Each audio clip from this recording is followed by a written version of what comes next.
Good morning and welcome, scholars. Today is Thursday, January 21st, 2021, and our song of the day today is How Far I'll Go by Ali Cravallo. I probably messed that up. Okay, so you were listening to a recording this morning because I had dental surgery yesterday and I am not able to talk this morning. I've recorded this video on Tuesday afternoon or evening rather. So today we're going to talk about what is the difference between formal and informal language, what are fallacies, and what is the difference between denotation and connotation. So anytime you actually hear me speaking today, it's actually going to be a recording. So if you ask me anything in chat, be patient. I'll have to be typing everything. So we're going to pause the video here and we're going to listen to How Far I'll Go, because how far can you go with this Genius Hour project? We're not going to be talking about that today, but there will be a help session on Friday from 3 to 4. If you can make it, come chat with us, see what questions you have, see that everybody has, and see what we can get answered. So this week at a glance, we are on Thursday, January 21st, 2021, and your USA Test Prep number 1 and computer graded Unit 1 quiz are both due today. They are each 5 questions. Shouldn't take you very long to do both of those today. And let's look at classroom norms. Be prepared, be prompt, be productive, be polite, and be positive. This week's objectives, again, we're going to explain what makes an effective argument. And our objective and agenda, the student will review formal and informal language, learn about fallacies, and practice denotation and connotation. Step 1, review formal versus informal language. Step 2, introduction to fallacies in rhetoric, practice in breakout rooms, and denotation connotation practice for exit ticket and USA Test Prep number 1. So in review, formal versus informal language. Formal language is full sentences, correct grammar and vocabulary, no contractions. For example, I would instead of I'd. No idioms, no passive voice. For example, the application form is complete. No phrasal verbs such as to investigate. No abbreviations such as soon as possible. Instead of saying no abbreviations as in ASAP, we say as soon as possible instead. No exclamation marks, no imperatives. For example, you may complete the form.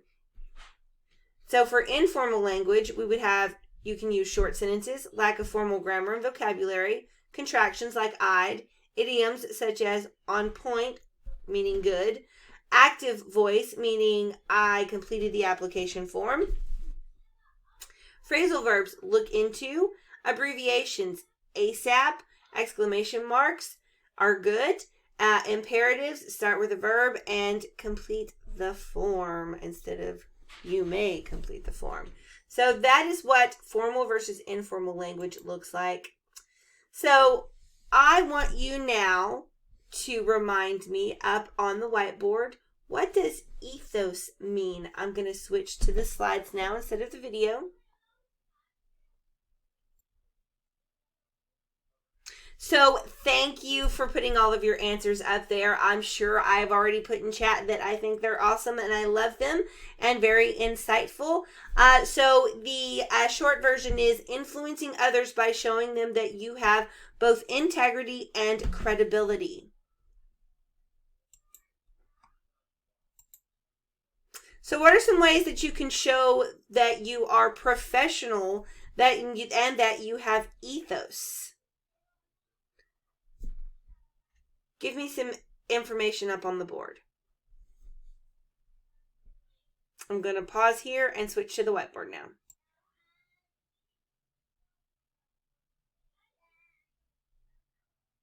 So some things you could have said would be, you can dress nicely, you can speak politely, you can use good vocabulary and avoid saying offensive things, you can use good grammar when you write, use formal language.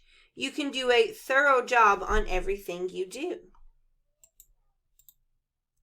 Formal writing. One big problem is that people do not always communicate professionally at school and in the workplace when they write. This makes them lose ethos, their credibility. So imagine you're a teacher and you receive this email from a student complaining that you don't post all of your lecture notes online. Is this a technical glitch or are you being a jerk about it? I don't think you know what you're doing in this class. I have gone to the department chair about it and she doesn't know either. How can I study and take the exams without the notes? It's bad enough your lectures don't have sound and video. What do you think? So I'm going to pause here and I want you guys to type in chat or hop on the mic and give a brief discussion on why this isn't an effective argument. I want you to focus on the difference between formal and informal language here in particular.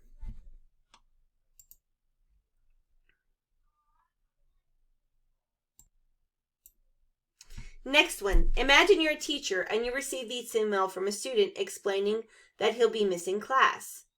I'm not going to there because I was perking at lunch. Pucking at lunch? What do you think? I'm going to pause the video again here and we're going to have you can hop on the mic or in the chat and tell us why you think this isn't an effective argument. Begin to reinforce not just ethos, but also pathos and logos. How are those appeals present or lacking in this email? Especially what's lacking. Next, imagine you're a teacher and you receive this email from a student explaining that she'll be missing class.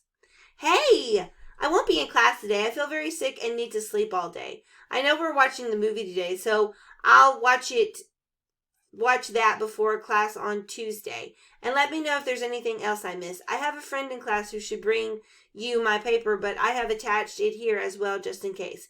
Again, I apologize for my absence, but I wouldn't be able to stay awake and let alone focus on the material in class and would just like to sleep out this cold flu hybrid. Thanks a lot and have a great weekend. Also, let me know if I need a doctor note. The health center is just backed up on appointments and wouldn't be able to take me till at least Monday. So what do you think? I'm going to pause the video again here and we're going to have a brief discussion on why this is an improvement over the others but still isn't the most effective argument. Begin to reinforce not just ethos but also pathos and logos here. How are those appeals present, lacking in this email?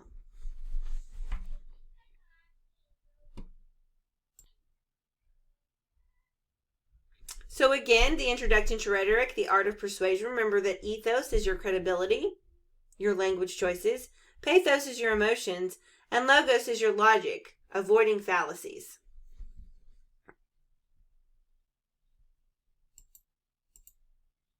So let's take a closer look at logos. Logos is logic, avoiding the fallacies. So we're going to pause here and we're going to watch a YouTube video for 3.5 minutes. It's good at going over the fallacies, although neither evasion nor oversimplification are mentioned. Those are two fallacies on the Unit 1 quiz. So after we watch the video, we're going to talk about ideas on why sound logical arguments are important when trying to be persuasive.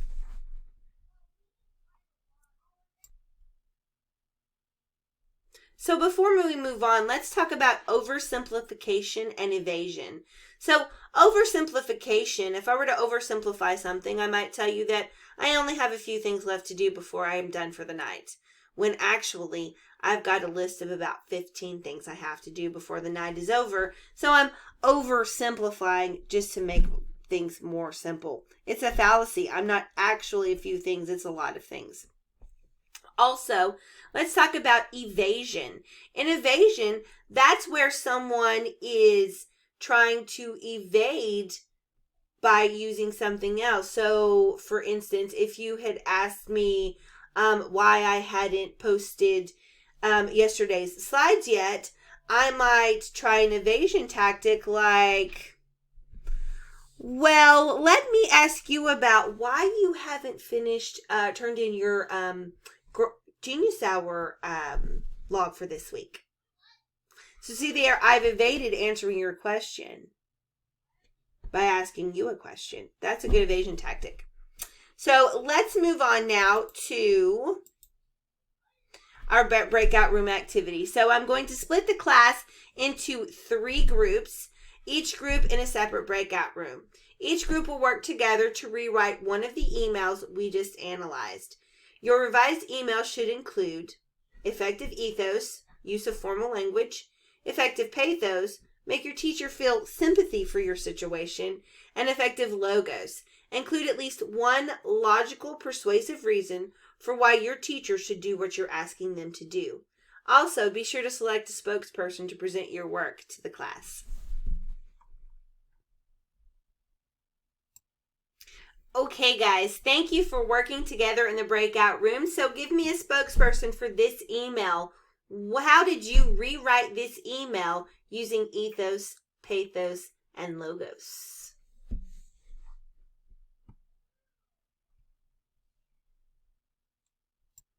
Okay, thank you guys for working, and I'm sure I thanked our spokesperson personally in the chat as I'm typing to you guys. So give me the spokesperson for this one. Tell me how you rewrote this particular email using ethos, pathos, and logos to better communicate their information. And great job, you guys, as well. I'm sure I told you so in the chat, and the spokesperson. So now I need the next person who is going to tell us how they rewrote this email using ethos, pathos, and logos to better communicate what they wanted from the teacher. Great job, room number 3. Thank you, spokesperson, although I'm sure I've already done so in the chat. Now we're going to talk finally about denotation versus connotation. This is the same stuff, the exact same stuff that we went over yesterday because the questions are exactly the same. So it's just a refresher. Remember that denotation is the dictionary definition. You will commonly be asked to pick the best definition from a list of definitions of the same word. A pro tip is to insert the definition into the sentence in place of the word to see which one fits best. And for connotation, the feeling that comes with a word. You will commonly be asked what the connotative effects of using the word are. So a pro tip is to read that part of the passage carefully and use context clues to help you understand the effect the word has on the context of the paragraph. So, and you're also going to be able to just kind of rule out some of those answers because they won't match at all. So, which is the best denotation definition of the word livery? Again, yesterday we went over that where we said she considered him to be a footman because he was in livery. Otherwise, judging by his face only, she could have only called him a fish. And she said she suddenly saw a footman in livery coming out from out the wood. So we've inserted livery into this sentence. She considered him to be a footman because he was in livery. Was he in a livery stable for horses? Well, she said he came out of the house. Oh, I'm sorry, he came running out of the wood. So he's not in the livery stable for horses. It's not a car, so it's not a special design and color scheme on vehicles. He's not a British merchant. He's a fish. So finally, it's a special uniform worn by a servant or official, because, of course, we're talking about Alice in Wonderland here. So there's some strange things that are happening. Next, we're going to talk about the connotative effects of the word curious in the paragraph.